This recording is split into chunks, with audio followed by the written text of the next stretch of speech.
الحمد لله نحمده ونستعينه ونستغفره ونؤمن به ونتوكل عليه ونعوذ بالله من شرور أنفسنا ومن سيئات أعمالنا.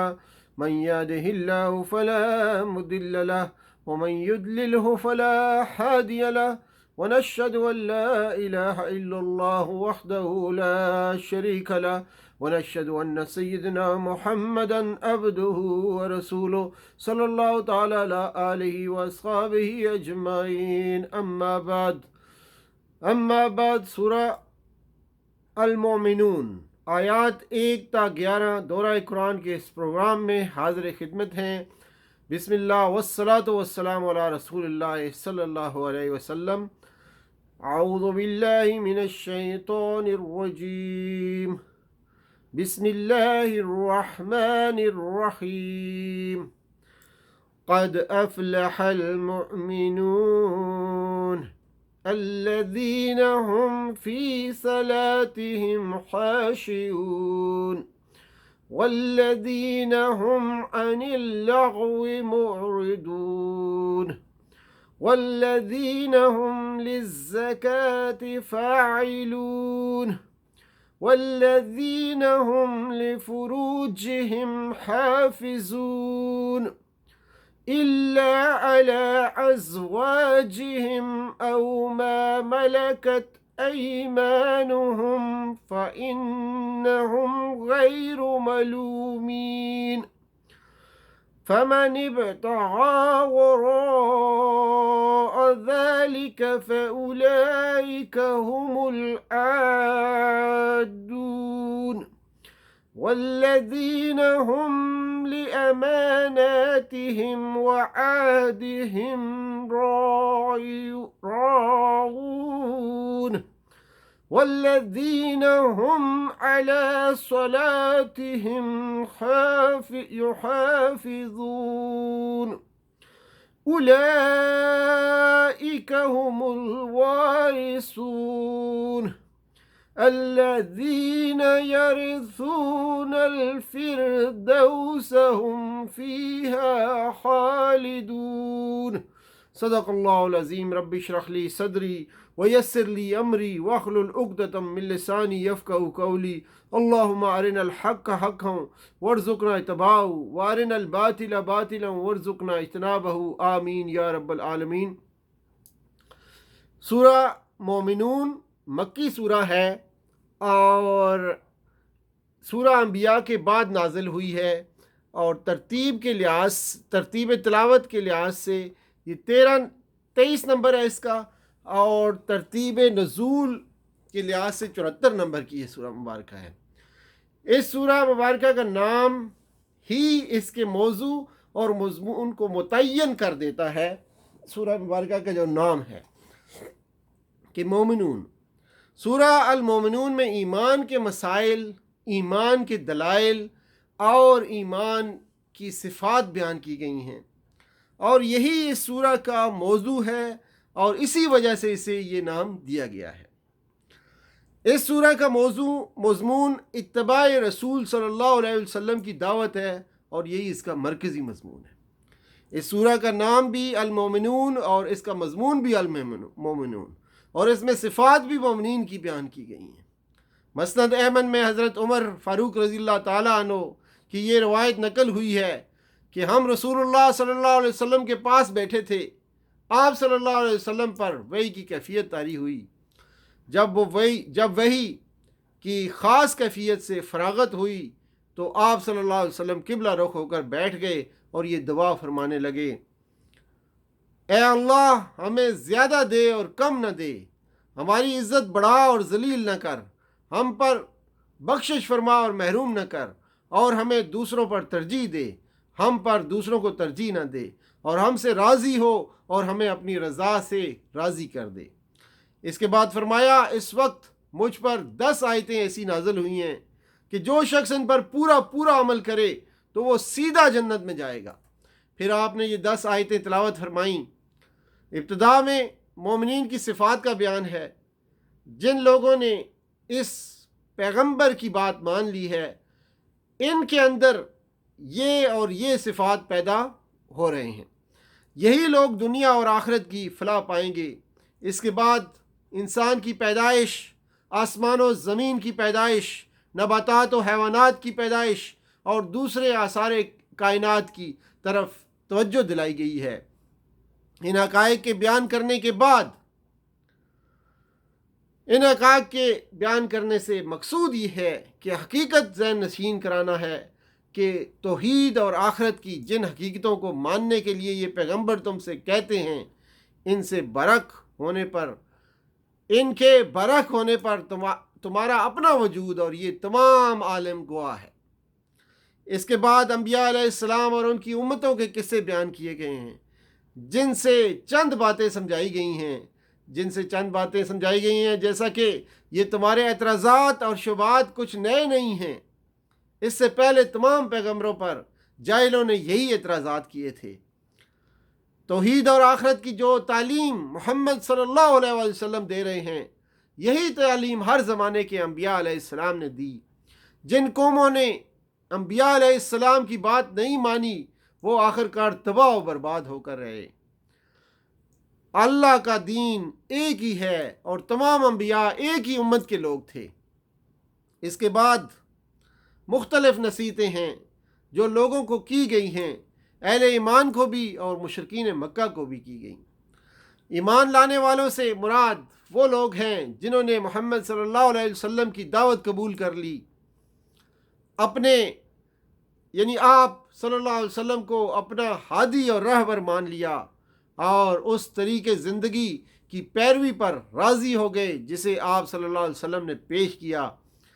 فلاح کے معنی ہیں کامیابی اور خوشحالی۔ یہ لفظ خسران کی ضد ہے جو گھاٹے اور نامرادی کے معنی کے لیے بولا جاتا ہے۔ الذین هم فی صلاتہم خاشعون، جو اپنی نماز میں خشوع اختیار کرتے ہیں۔ خشوع کے لغوی معنی سکون کے ہیں۔ اصطلاح میں اس کے معنی ہیں کسی کے آگے جھک جانا، دب جانا، اظہار و عجز و انکساری کرنا۔ اس کیفیت کا تعلق دل سے بھی ہے اور جسم کے ظاہری حالت سے بھی ہے۔ دل کا خشوع یہ ہے کہ آدمی دل کی ہیبت اور عظمت و جلال سے مرعوب ہو اور غیر اللہ کے خیال کو قلب میں بالقصد حاضر نہ کرے۔ جسم کا خشوع یہ ہے کہ اعضائے بدن میں سکون ہو، یعنی عبث اور فضول حرکتیں نہ کرے۔ یعنی جب بندہ اس کے سامنے جائے تو سر جھک جائے، اعضاء ڈھیلے پڑ جائیں، نگاہ پست ہو جائے اور آواز دب جائے، اور ہیبت زدگی کے وہ سارے آثار اس پر طاری ہو جائیں جو اس حالت میں فطرتاً طاری ہو جایا کرتے ہیں جبکہ آدمی کسی زبردست یا جبروت ہستی کے حضور پیش ہو۔ نماز میں خضوع سے مراد دل اور جسم کی یہی کیفیت ہے اور یہی نماز کی اصل روح ہے۔ خشوع کا تعلق حقیقت میں دل سے ہے، لیکن دل کا خشوع خود بخود جسم پر طاری ہو جاتا ہے۔ جیسے کہ حدیث میں آتا ہے، رسول اللہ صلی اللہ علیہ وسلم نے ایک شخص کو دیکھا کہ وہ نماز میں اپنے داڑھی کے بالوں سے کھیلتا ہے۔ اس پر آپ صلی اللہ علیہ وسلم نے فرمایا کہ اگر اس کے دل میں خشوع ہوتا تو اس کے جسم پر بھی خشوع طاری ہوتا۔ یہ اس لیے کہ خشوع کا تعلق دل سے ہے اور دل کا خشوع آپ سے آپ جسم پر طاری ہو جاتا ہے۔ والذین هم عن اللغو معرضون، لغو ہر اس بات اور ہر اس کام کو کہتے ہیں جو فضول، لا یعنی اور لا حاصل ہو، جن باتوں یا کاموں کا کوئی فائدہ نہ ہو، جن سے کوئی مفید نتیجہ برآمد نہ ہو، جن کی کوئی حقیقی ضرورت نہ ہو، جن سے کوئی اچھا مقصد حاصل نہ ہو، وہ سب لغویات ہیں۔ آیت کا پورا مطلب یہ ہے کہ وہ لغویات کی طرف توجہ نہیں کرتے، ان کی طرف رخ تک نہیں کرتے، ان میں کوئی دلچسپی نہیں رکھتے۔ جہاں ایسی باتیں ہو رہی ہوں یا ایسے کام ہو رہے ہوں وہاں جانے سے پرہیز کرتے ہیں، ان میں حصہ لینے سے اجتناب کرتے ہیں۔ والذین هم للزکاة فاعلون، زکوٰۃ دینے اور زکوٰۃ کے طریقے پر عمل کرنے میں معنی کے اعتبار سے بڑا فرق ہے۔ اس لفظ کا اطلاق دو معنوں میں ہوتا ہے۔ ایک وہ مال جو مقصد تزکیہ کے لیے نکالا جاتا ہے، دوسرے بجائے خود تزکیہ کا فعل۔ یہاں دوسرا معنی مراد ہے، یعنی کہ وہ تزکیہ کا فعل کرتے ہیں، اور اس صورت میں بات صرف مالی زکوٰۃ تک محدود نہ رہے گی، بلکہ تزکیہ نفس، تزکیہ اخلاق، تزکیہ زندگی، تزکیہ مال، تزکیہ غرض، یعنی کہ غرض ہر پہلو کے تزکیہ تک پھیل جائے گا۔ والذین ہم لفروجہم حافظون، اس کے دو مطلب ہیں۔ ایک یہ کہ اپنے جسم کے قابل شرم حصوں کو چھپا کر رکھتے ہیں، یعنی عریانی سے پرہیز کرتے ہیں اور اپنا ستر دوسروں کے سامنے نہیں کھولتے۔ دوسرے یہ کہ وہ اپنی عصمت و عفت کو محفوظ رکھتے ہیں، یعنی صنفی معاملات میں آزادی نہیں برتتے اور قوت شہوانی کے استعمال میں بے لگام نہیں ہوتے۔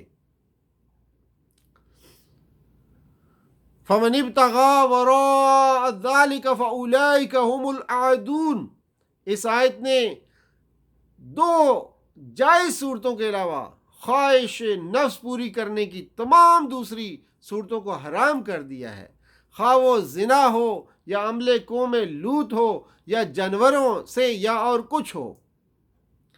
بعض مفسرین نے متع کی حرمت بھی اس آیت سے ثابت کیا اس آیت سے، اور دلیل یہ ہے کہ ممنوع عورت نہ تو بیوی کے حکم میں ہے اور نہ لونڈی کے حکم میں ہے۔ لونڈی تو وہ ظاہر ہے کہ نہیں ہے، اور بیوی اس لیے نہیں ہے کہ زوجیت کے لیے جتنے قانونی احکام ہیں ان میں سے کسی کا بھی اس پر اطلاق نہیں ہوتا۔ نہ وہ مرد کی وارث ہوتی ہے، نہ مرد اس کا وارث ہوتا ہے، نہ اس کی عدت ہے، نہ طلاق، نہ نفقہ، نہ ایلا اور زہار اور لحان وغیرہ، بلکہ 4 بیویوں کے مقررہ حد سے بھی وہ مستثنیٰ ہے۔ والذین ہم لاماناتہم وعہدہم راعون، امانات کا لفظ جامع ہے ان تمام امانتوں کے لیے جو اللہ تعالیٰ نے یا معاشرے نے یا افراد نے کسی شخص کے سپرد کی ہوں، اور عہد میں وہ سارے معاملات شامل ہیں جو انسان اللہ کے درمیان یا انسان اور انسان کے درمیان یا قوم اور قوم کے درمیان استوار کیے جاتے ہیں۔ والذین هم علی صلاتہم یحافظون، اوپر خشوع کے ذکر میں صلاۃ فرمایا تھا، یہاں صلاۃ بصیغہ جمع لایا گیا ہے۔ دونوں میں فرق یہ ہے کہ وہاں جن سے نماز مراد تھا اور یہاں ایک ایک وقت کی نماز فردن مراد ہے۔ نمازوں کی حفاظت کا مطلب یہ ہے کہ وہ اور اوقات نماز، آداب نماز، ارکان و اجزاء نماز، فرض نماز سے تعلق رکھنے والی ہر چیز کی پوری نگہداشت کرتے ہیں۔ یہ صفات ایک مسلمان کی شخصیت کے مختلف رنگ ہیں، ان کے ساتھ ایک مسلم انسانیت کے افق پر تمام انسانوں کے مقابلے میں بلند و بالا نظر آتا ہے۔ وہ افق جس کا معیار حضرت محمد صلی اللہ علیہ وآلہ وسلم نے خود متعین فرمایا ہے، کیونکہ آپ صلی اللہ علیہ وسلم نے تمام مخلوقات سے برتر اخلاق کے مالک تھے۔ آپ تمام مخلوقات سے برتر اخلاق کے مالک تھے۔ تو یہ تھی آج کی چند آیات جس کا مختصر پیغام آپ کے سامنے رکھا۔ اسی پر اجازت چاہتے ہیں۔ وآخر دعوانا ان الحمدللہ رب العالمین، وصلی اللہ تعالی علی خیر خلقہ محمد وعلی آلہ واصحابہ اجمعین برحمتک یا ارحم الراحمین۔ والسلام علیکم ورحمۃ اللہ وبرکاتہ۔